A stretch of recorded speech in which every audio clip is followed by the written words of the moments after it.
Hi and welcome to the Roast Recap, where we look back at all the week's news. And it was a bit of a mixed week, where former Prime Minister Gough Whitlam died and an Aussie teenager starred in a propaganda video for ISIS, which was all sad. But on a more positive note, Australia doesn't have Ebola. Yet. So in all, I'm giving this week... not totally shit. For now. Anyway, here is Mark Humphries with the week's headlines.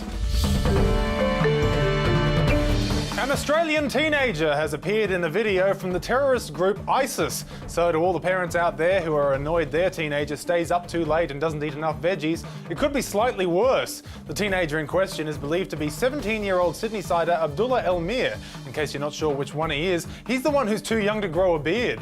This message I deliver to you. Bring every nation that you wish to us. Bring every nation that you want to come and fight us. Whether it's 50 nations or 50,000 nations, it means Did he just say 50,000 nations? There aren't 50,000 nations in the world. Shh, you're ruining the video. Who said this would happen if we put a teenager in charge? I don't think I've seen a grosser example of propaganda featuring a teenager since someone forced Manny to do this.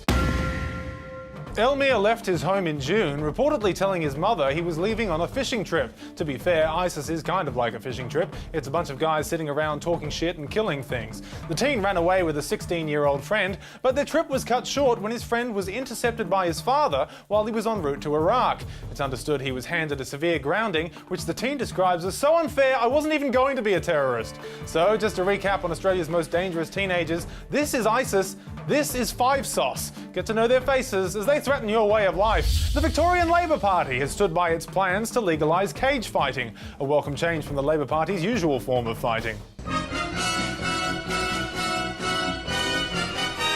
Supporters of cage fighting say fighting inside a cage is safer than fighting in a boxing ring, which is true in the same way that it's safer to drink bleach in a cage than in a boxing ring. Gough Whitlam, 21st Prime Minister of Australia, has died. He leaves behind 5 children, Anthony, Nicholas, Stephen, Catherine and Medicare. Before Gough Whitlam, Australia was a very different place. There was a show on TV which was like Oz Lotto, except the only difference was when your number came up, you won a free compulsory holiday to war. There were no laws banning racial and sexual discrimination, no Ministry for Aboriginal Affairs, we didn't have our own national anthem, and almost half of all homes in Australia weren't even connected to a sewerage system. But in just 3 years of government, Gough changed all that. Essentially, he's the guy who gave Australia a giant kick up the arse, and sure, it might have hurt the budget a little, but at least we're not a country that's still singing God Save the Queen and literally wallowing in its own shit. For The Roast, I'm Mark Humphries.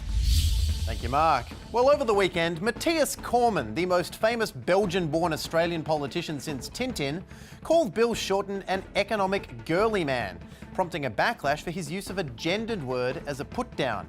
I mean, if you're going to put someone down, you put them down because they're incompetent, or they're creepy, or they're sexist. Gender has nothing to do with it.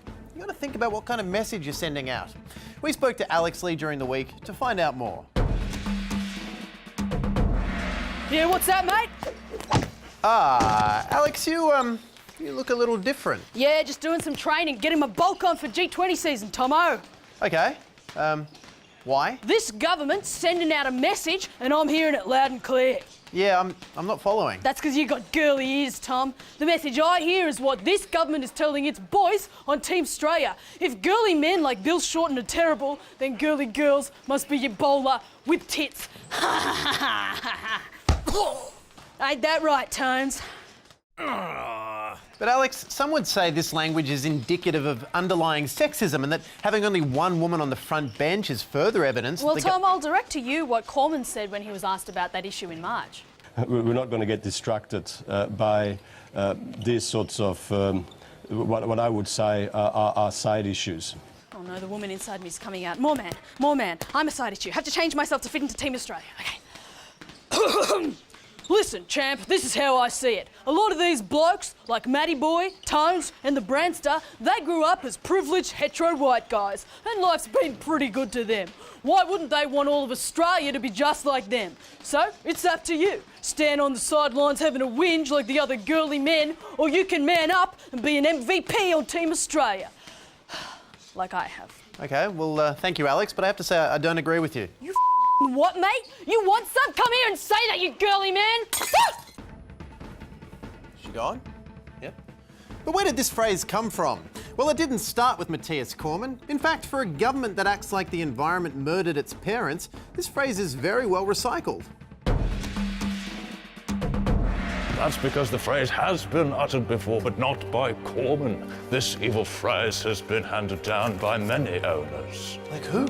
Well, we all know its most recent occurrence. The problem that the Labour Party has today is that Bill Shorten is an economic girly man. And how did he come to say it? Nothing is certain, but we know that the most recent account he followed on Twitter was mad as hell, so that may be where he found it. Showing you being an economic girly man. So he was just quoting a joke about himself. Yes, but even mad as hell dug the quote up from across the oceans where it had been laying dormant, laying safe for 10 years. And to those critics who are so pessimistic about our economy, I say, don't be economic girly man. So that's its creator, Arnold Schwarzenegger. No, even he was a slave to its power. He found it buried deep in the 80s where it should have remained. Arnold's dream is to create a fabulous utopia, but alas, the girly man is a formidable opponent. So this phrase has gone from comedian to politician to comedian to politician. Yes, and now Cormann has spoken it. It's here ready for a comedian to once again unleash its power. It wants to be spoken, but you mustn't say it, Tom, son of glass. If you say it, it will go back to politicians again, where it will wield a power too sexist to imagine. No, for the sake of equality, the phrase girly man must be destroyed for good. Right. I'll do it. I'll destroy this phrase and make sure it never comes up again in politics or comedy. No, it must be utterly undone.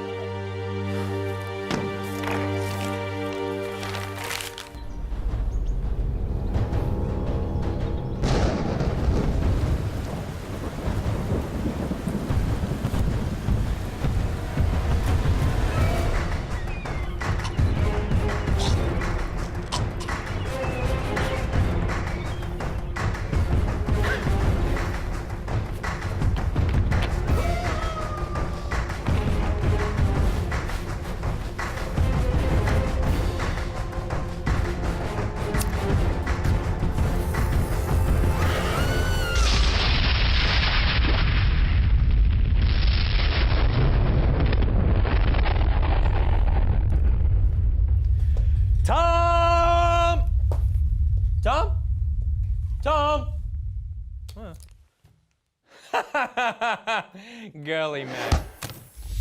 Keep it secret, keep it safe. All right.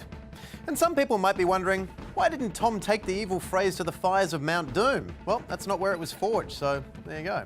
Besides, I hear Scott Morrison is now responsible for Mount Doom security, and he's gotten it down to 0 filthy hobbits' arrivals. So between stopping all the boats and this week stepping up to help fight Ebola, Morrison must be feeling pretty damn good about himself right now. Who's the big old swinging dick that's giving refugees the flick? You're damn right. He's the Minister for Immigration, but wants to run the entire nation. Right on. They say this cat Scott's a bad mother. Shut your mouth. Because of the media blackout? He's a high court fighting man, and no one understands him, but apparently that doesn't matter because he's just going to go ahead and do it anyway. Scott Morrison. You will not be resettled in Australia. Yeah! I can totally see where he's coming from. See, I also have a theme tune running through my head when I go about my business. Anyway, that's the show. I'll see you next week. Have a great weekend. Good night.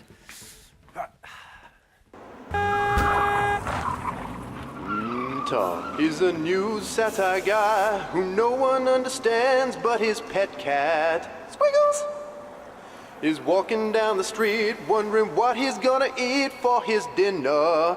Chicken! Free range.